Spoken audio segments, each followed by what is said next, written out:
Let's create an animation in Photoshop playing with the generative fill features and the frame timeline.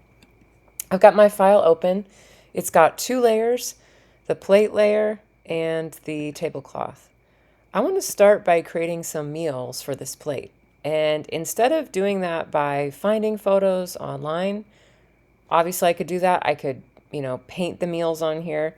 I'm going to play with Photoshop's generative fill Firefly features, which are ingrained in the app now. What you can do here is you can just use a selection tool. I'm going to use the lasso tool. And on the plate layer, I'm going to come over and just, however much real estate you want that meal to take up, just going to make a selection. And then you'll see this pops up, generative fill.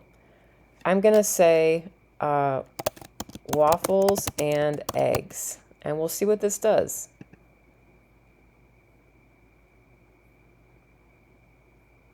Depending on your processor speed and other features, this may take a little while. So, does it look AI generated? Yes. I mean, would we put an egg on a waffle? Maybe you would. I would not. But you can play with these prompts and create different meals. And this is just a way to kind of learn these features and learn more about the layers palette. So let's do that again. I'm going to do the same thing. I'm going to come over. I'm going to actually just turn that layer off and then create a new thing here. And let's try generative fill pasta and see what it does. So obviously you can make whatever prompt you want and whatever meal, pasta, but maybe what's nice here, I wanted to show you this, is the variations on the theme. So this one, that looks a little bit more edible, right? We probably don't want these, this dry pasta thing. Maybe this looks a little bit better. And you can obviously change this to say pasta with sauce and try, try different variations.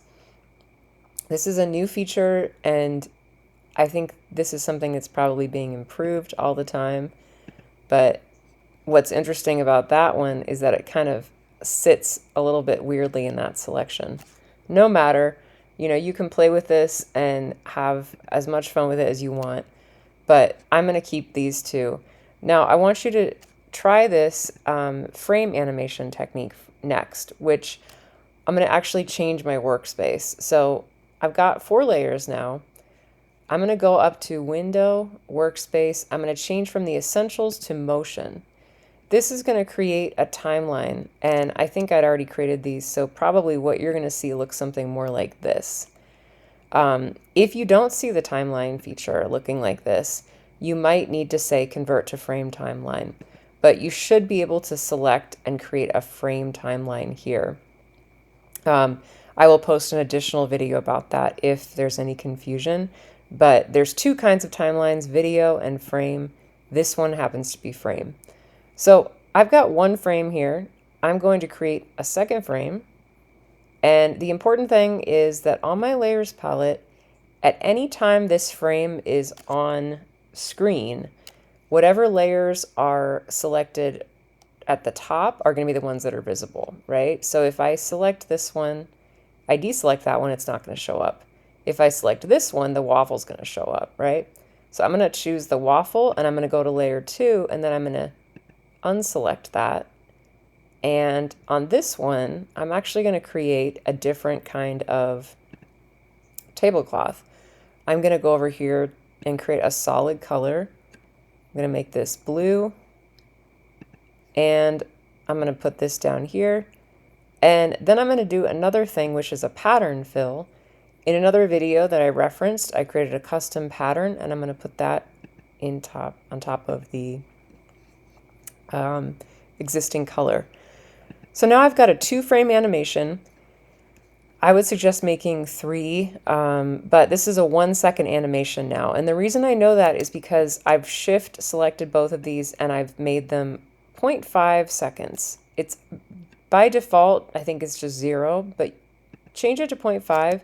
And then if you want to make this 3 seconds, which I suggest because that's the minimum for Instagram and other social media platforms, you can go to Copy Frames, and then go to paste frames, and you can do that twice, and that's going to make it 3 seconds. So if we play this, it's going to look like this. And to export it as an animated GIF, we're going to go to Export, Save for Web Legacy. One thing I like to do here is change this to 256 colors. Typically, GIFs kind of flatten and simplify your color palette. The other thing I like to do is check the size here. I think this is going to be 636.4 kilobytes. That's pretty good. Click Save. I just like to check this to make sure it's not too big.